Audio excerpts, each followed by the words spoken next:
ഭക്ഷണം കഴിക്കുവാൻ ആഗ്രഹിക്കുന്നവരും ഭക്ഷണം ഉണ്ടാക്കുവാൻ ആഗ്രഹിക്കുന്നവരുമായ എല്ലാ കൊച്ചുകൂട്ടുകാർക്കും ടേസ്റ്റി ബൈറ്റ്സിലേക്ക് സ്വാഗതം. നമ്മൾ ഇന്നത്തെ ടേസ്റ്റി ബൈറ്റ്സ് ആരംഭിക്കുന്നത് മാരാരി ബീച്ച് റിസോർട്ടിൽ നിന്നാണ്. ഹെൽത്തി ഫുഡ്സിനെ കുറിച്ചുള്ള ടിപ്പ് അല്ലെങ്കിൽ അതിൻ്റെ പ്രിപ്പറേഷൻ പറഞ്ഞുകൊണ്ട് നമ്മുടെ ആദ്യ സെഗ്മെൻ്റായ പാചകത്തിൽ അല്പം കാര്യം ഇവിടെ ആരംഭിക്കുന്നു. ഹായ് കുട്ടീസ്, പാചകത്തിൽ അല്പം കാര്യത്തിലേക്ക് സ്വാഗതം. ഞാൻ എത്തിയിരിക്കുകയാണ്. എൻ്റെ ഒപ്പം മാരാരി ബീച്ച് റിസോർട്ടിലെ പ്രഗത്ഭനായ ഷെഫ് ടോണിയാണുള്ളത്. അപ്പോൾ ഞങ്ങൾ ഇന്ന് നിങ്ങൾക്ക് വേണ്ടി ഒരു കിടിലൻ ഡിഷാണ് ഉണ്ടാക്കാൻ പോകുന്നത്. സാധാരണ നമ്മൾ വീട്ടിൽ ചിലപ്പോൾ ഉണ്ടാക്കാറുണ്ട്, നമ്മൾ കടകളിൽ നിന്ന് വാങ്ങാറുണ്ട്, ഹോട്ടലിൽ പോയി കഴിക്കാറുണ്ട്. എന്നാൽ അതിൽ നിന്നും വെറൈറ്റി ആയി ഇവിടുത്തെ ചെറിയൊരു സ്പെഷ്യാലിറ്റിയോട് കൂടിയിട്ടാണ് ഈ ഡിഷ് ഉണ്ടാക്കാൻ പോകുന്നത്. അപ്പോൾ ടോണി, ഇന്ന് നമ്മൾ എന്താ ഉണ്ടാക്കാൻ പോകുന്നത്? നമ്മൾ സാധാരണ ഓർഡർ ചെയ്യുന്നത് ഫ്രഞ്ച് ഫ്രൈസ് ജസ്റ്റ് ഓയിലിൽ ഫ്രൈ ചെയ്ത് കഴിക്കുകയാണ് ചെയ്യാറ്. നമുക്കത് എങ്ങനെ ഒരു സ്പെഷ്യാലിറ്റി, ഒരു പ്രത്യേകതയിൽ, ഒരു പുതിയ രുചിയിൽ എങ്ങനെ കഴിക്കാമെന്ന് നമുക്ക് ഇപ്പോൾ ട്രൈ ചെയ്യാം. അപ്പൊ ഇന്ന് ഉണ്ടാക്കുന്ന ഡിഷിന്റെ പേരെന്താ ശരിക്കും? ഇത് masala French fries. Masala French fries എന്ന കിടിലൻ സംഭവമാണ് നമ്മൾ ഇന്ന് ഉണ്ടാക്കാൻ പോകുന്നത്. അപ്പൊ അതിന് എന്തൊക്കെ സംഭവങ്ങൾ ആവശ്യമുള്ളത്? ഫ്രഞ്ച് ഫ്രൈസ് നമുക്ക് ഈ ഫ്രഞ്ച് ഫ്രൈസ് വേണമെങ്കിൽ വീട്ടിൽ ഉണ്ടാക്കാം. എങ്ങനെയാണെന്ന് വെച്ചാൽ നമ്മൾ സാധാരണ പൊട്ടറ്റോ, നമ്മുടെ കിഴങ്ങ് ഈ ഷേപ്പിൽ ലോങ് ആയിട്ട് കട്ട് ചെയ്തെടുക്കുക. അതിനുശേഷം പാർബോയിൽ ഹാഫ് ബോയിൽ ചെയ്യുക. ഓക്കെ. അപ്പം അതിനുവേണ്ടി ആദ്യം കുറച്ച് വെള്ളം തിളപ്പിക്കുക. ഉപ്പിട്ട് വെള്ളം തിളപ്പിച്ച ശേഷം അതിലിട്ട് ഈ നമ്മൾ കട്ട് ചെയ്ത് ആ പൊട്ടറ്റോസ് അതിലിട്ട് ഒരു 5 മിനിറ്റ് ബോയിൽ ചെയ്ത ശേഷം നമ്മൾ അത് ഡ്രെയിൻ ചെയ്തെടുക്കുക. അതിന്റെ വെള്ളം പോയ ശേഷം കൂളാക്കിയ ശേഷം മാത്രം ഫ്രൈ ചെയ്താൽ മതി. അപ്പം അപ്പോൾ ക്രിസ്പായിരിക്കും. ഓക്കെ. പിന്നെ വേറെ എന്താ ഉള്ളത്? അതിന്റെ കൂട്ടത്തിൽ നമുക്ക് അതിന് ഫ്ലേവറായിട്ട് നമുക്ക് ചില്ലി പൗഡറും കറി ലീവ്സും. ഓക്കെ, കറി ലീവ്സും ചില്ലി പൗഡറും പിന്നെ ഉപ്പുമാണുള്ളത്. അപ്പൊ നമുക്ക് എന്തായാലും പതുക്കെ പ്രിപ്പറേഷൻ തുടങ്ങിയാലോ? ചൂടായിട്ടുണ്ട്. ഓക്കെ. നമ്മളിതിനുവേണ്ടി ഉപയോഗിക്കുന്നത് വെളിച്ചെണ്ണയാണ്. Coconut oil. ഫ്രൈ ചെയ്യാനായിട്ട് എന്തുമാത്രം എണ്ണ വേണം ആ ഒരു കണക്കനുസരിച്ച് വേണം ഇതിലേക്ക് എണ്ണ ഒഴിക്കാനായിട്ട്. അത്യാവശ്യം നല്ല രീതിയിൽ നമ്മുടെ ക്വാണ്ടിറ്റി ഓഫ് നമ്മുടെ എത്രത്തോളം നമ്മൾ ഫ്രൈ ചെയ്യണമെന്നുണ്ടോ അതിനനുസരിച്ച് ക്വാണ്ടിറ്റി വേണം. ഇത് നിങ്ങൾക്ക് മാർക്കറ്റിലും റെഡിലി അവൈലബിൾ ആണ്. പാക്കറ്റ്സിൽ നമുക്ക് വാങ്ങിക്കാൻ കിട്ടും. ഫ്രൈ ചെയ്യാനുള്ള പൊട്ടാറ്റോസ്. എണ്ണ ഓൾറെഡി ഇതിൻ്റെ അകത്ത് വെച്ചു തിളപ്പിക്കാൻ വേണ്ടി. ഇത് ഓൾറെഡി തിളച്ചു കഴിഞ്ഞു. ഇനി നമുക്ക് പതുക്കെ ഫ്രൈസ് ഇടാം ഇതിലേക്ക്.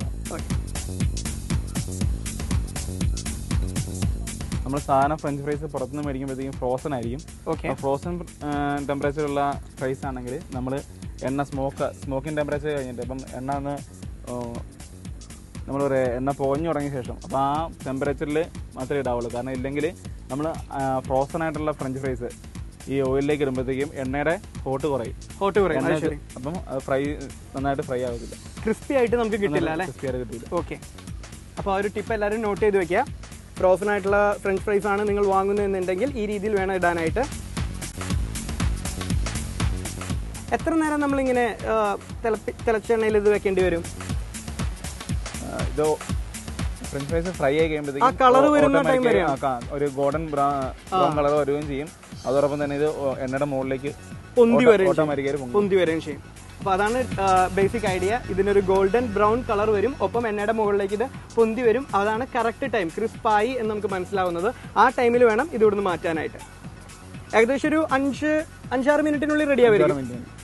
മിനിമം ഒരു 6 മിനിറ്റിന്റെ അടുത്തൊക്കെ സമയം മതി ഇതൊന്ന് ക്രിസ്പായി കിട്ടാൻ വേണ്ടിയിട്ട്. അപ്പോഴാണ് കഴിക്കുമ്പോൾ ആ മുരുമുരു നമുക്ക് കിട്ടുള്ളൂ. ഇതിന് ശേഷമാണ് ബാക്കിയുള്ള സംഭവങ്ങൾ നമ്മൾ ഇതിൽ ചെയ്യാല്ലേ. ബാക്കി നമ്മൾ ലാസ്റ്റ് ആ ഹോട്ടോട് തന്നെ നമ്മൾ തരണം. ചില്ലി പൗഡറും കറി ലീവ്സും എങ്കിലും അതിന്റെ ഫ്ലേവർ നമുക്ക് കിട്ടുള്ളൂ. അത് ഇവിടെ തന്നെ നമ്മൾ ഉണ്ടാക്കുന്ന ചെറിയൊരു സ്പെഷ്യൽ ഡിഷാണ് ഇവിടുത്തെ. അത് നമുക്ക് സ്പെഷ്യലായിട്ട് കൊടുക്കുന്നു. അത് ശരി. ഇതല്ലാതെ വേറെ എന്തെങ്കിലും വെറൈറ്റി ഉണ്ടോ? മസാല ഫ്രൈസ് അല്ലാതെ? മസാല ഫ്രൈസ് അല്ലാതെ ഇതിന് പകരം വേറെ നമുക്ക് ചാറ്റ് മസാല അങ്ങനെ വേറെ പുതിയൊരു ഫ്ലേവർ കിട്ടും. ഓക്കെ. അപ്പൊ നമുക്ക് ഏതാണ് നമുക്ക് താല്പര്യം എന്ന് വെച്ചാൽ അത് നമുക്ക് വേറെ നമ്മൾ കേരള ആകുമ്പോഴത്തേക്ക് നമുക്ക് സ്പൈസി ആയിട്ട് കഴിക്കാം. നമുക്ക് പലപ്പോഴും ഇഷ്ടപ്പെടുക. അപ്പോൾ ഓരോരുത്തരുടെയും ഇഷ്ടത്തിനനുസരിച്ച് നമുക്കിത് റെഡിയാക്കാവുന്നതാണ്. സ്പൈസി ആവാൻ വേണ്ടിയാണ് നമ്മൾ ഇതിൽ മസാല ചേർക്കുന്നത്, ചാറ്റ് മസാല അല്ലെ. പിന്നെ നമുക്ക് നോർത്ത് ഇന്ത്യൻ ടേസ്റ്റ് കിട്ടണമെന്നുണ്ടെങ്കിൽ കുറച്ച് ചാറ്റ് മസാല ഫ്ലേവർ കിട്ടും. നമ്മൾ ഫ്രൈസ് ഇടുമ്പോഴത്തേക്ക് ശ്രദ്ധിക്കേണ്ടതെന്ന് വെച്ചാൽ ഇടുമ്പം ഓയിലിന്റെ സൈഡിലേക്ക് ചേർത്ത് പാനിന്റെ സൈഡിലേക്ക് കൂടെ ഇടാവുള്ളൂ. ഡയറക്റ്റ് അതിന്റെ സെന്ററിലേക്ക് ഇടുവാണെങ്കിൽ എണ്ണ തിരിച്ച് നമ്മുടെ കൈ വീഴും. ഓക്കെ. അപ്പോൾ കൈ പൊള്ളാതിരിക്കാനുള്ള ഒരു ടിപ്പാണ് പറഞ്ഞു തന്നത്. ഒരിക്കലും അതിന്റെ നടുക്കിലേക്ക് പിടിച്ചിടാൻ പാടില്ല, പകരം സൈഡിൽ കൂടെ വേണം ഇടാനായിട്ട്, ഇല്ലെങ്കിൽ കൈ പൊള്ളും എന്നാണ് പറഞ്ഞത്. ശ്രദ്ധിക്കുക.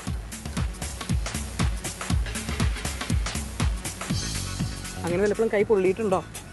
ആദ്യത്തെ പ്രാവശ്യം നോക്കുള്ളൂ. ആണല്ലേ. നമ്മുടെ ക്രിസ്പി ഫ്രൈസ് ഓൾറെഡി റെഡിയായി കഴിഞ്ഞു. അതിന്റെ കിർ എന്നുള്ള ശബ്ദം നമുക്ക് ശരിക്കും കേൾക്കാൻ പറ്റും. ഈ ഫ്രൈസ് ഇടുമ്പോൾ ഒറ്റ പ്രാവശ്യം ഇടുമ്പോൾ തന്നെ എല്ലാം ഒരുമിച്ച് വേണമല്ലോ ഇടാനായിട്ട്. എല്ലാം ഒരുമിച്ച് വേണം ആദ്യം ഇടുമ്പോൾ തന്നെ. അത് ഫുൾ ഫ്രൈ ചെയ്ത് മാറ്റിയതിന് ശേഷം വേണം അടുത്ത സെക്ഷൻ ഇടാണെന്നുണ്ടെങ്കിൽ ഇടുവാൻ വേണ്ടിയിട്ട്. ഇല്ലെങ്കിൽ ആദ്യം ഇട്ടാൽ കരിഞ്ഞു പോകും. കരിഞ്ഞു. അപ്പോൾ നമ്മുടെ ഫ്രൈസ് റെഡി ആയിട്ടുണ്ട്. ശകല ഉപ്പിടും അല്ലേ? പിന്നെ നമ്മുടെ മസാല ആഡ് ചെയ്യും. ഇത് നമ്മുടെ മസാലയുടെ പാർട്ടാണ്. മുളക് പൊടിയാണ് നമ്മൾ അതിന് വേണ്ടി ഉപയോഗിക്കുന്നത്. ഒരു സ്പൈസി ആയിരിക്കും. ഇവിടെ ഇപ്പോൾ നോർത്ത് ഇന്ത്യൻസ് ആണ് എന്നുണ്ടെങ്കിൽ നിങ്ങൾക്ക് ചാട്ട് മസാല ഉപയോഗിക്കാവുന്നതാണ്. ഏതാണ് നമ്മുടെ ഇഷ്ടമെന്നനുസരിച്ച് നമുക്ക് യൂസ് ചെയ്യാം. നമ്മുടെ നാടൻ കറി ലീവ്സ്. ഓക്കെ. കറി ലീഫ് എന്ന് പറയുന്നത് നമുക്ക് rich current of vitamin A ഉള്ളതാണ്. അത് ശരി. അപ്പോൾ നമ്മുടെ നാടൻ രീതിയിലുള്ള ഫ്രഞ്ച് ഫ്രൈസ് ആണ് ഉള്ളത്. മസാല ഫ്രഞ്ച് ഫ്രൈസ് ആണ്. കറി ലീവ്സും അതുപോലെ തന്നെ മുളക് പൊടിയും ഉപയോഗിച്ചുണ്ടാക്കിയതാണ്. നല്ല ക്രിസ്പാണ്, നല്ല സ്മെല്ലും ഉണ്ട്. അങ്ങനെ നമ്മുടെ മസാല ഫ്രൈസ് റെഡി ആയിരിക്കുകയാണ്. ഇനി നമുക്കൊരു സെർവിംഗ് പ്ലേറ്റിലേക്ക് സെർവ് ചെയ്യാം. ഓക്കെ. നല്ല ക്രിസ്പാണ്, നല്ല സ്മെല്ലും ഉണ്ട്. ഇതൊക്കെ നമുക്ക് സ്നാക്സ് ആയിട്ട് എപ്പോഴും കഴിക്കാം. 4 മണിക്ക് ചായയൊക്കെ കുടിക്കുകയാണെങ്കിൽ ചായയുടെ ഒപ്പം കഴിക്കാൻ പറ്റിയ ഒരു കിടിലൻ ഡിഷാണത്. വീട്ടിലൊക്കെ എന്തായാലും നിങ്ങൾ ട്രൈ ചെയ്ത് നോക്കുക. സാധാരണ ഫ്രഞ്ച് ഫ്രൈസ് ആണ് നിങ്ങൾ ഉണ്ടാക്കിയിരിക്കുന്നത് എന്നുണ്ടെങ്കിൽ മസാല ഫ്രഞ്ച് ഫ്രൈസ് ഉണ്ടാക്കുക. വലിയ ബുദ്ധിമുട്ടൊന്നുമില്ല, സാധാരണ ചെയ്യുന്ന പോലെ തന്നെയാണ്. അതിൻ്റെ ഒപ്പം നമ്മൾ മുളക് പൊടിയും കറി ലീവ്സും എക്സ്ട്രാ ആഡ് ചെയ്യണം. അപ്പോൾ ഒരു കിടിലൻ ഡിഷായിരിക്കും നമുക്ക് കിട്ടുക. കുട്ടികൾക്കൊക്കെ ഭയങ്കര ടേസ്റ്റി ആയിട്ട് കഴിക്കാൻ പറ്റുന്ന ഒന്നായിരിക്കും. ഇതിലൂടെ നമുക്ക് സൈഡ് ടൊമാറ്റോ സോസ്. അപ്പോൾ കിടിലൻ മസാല ഫ്രഞ്ച് ഫ്രൈസ് ആണ് ഇപ്പോൾ നമുക്ക് റെഡിയാക്കി തന്നിരിക്കുന്നത്. ടോണിയുടെ കൈപുണ്യത്തിൽ വന്നിരിക്കുന്ന ഈ സംഭവമാണ്. ഞാൻ ടേസ്റ്റ് ചെയ്ത് നോക്കാൻ പോവുകയാണ്.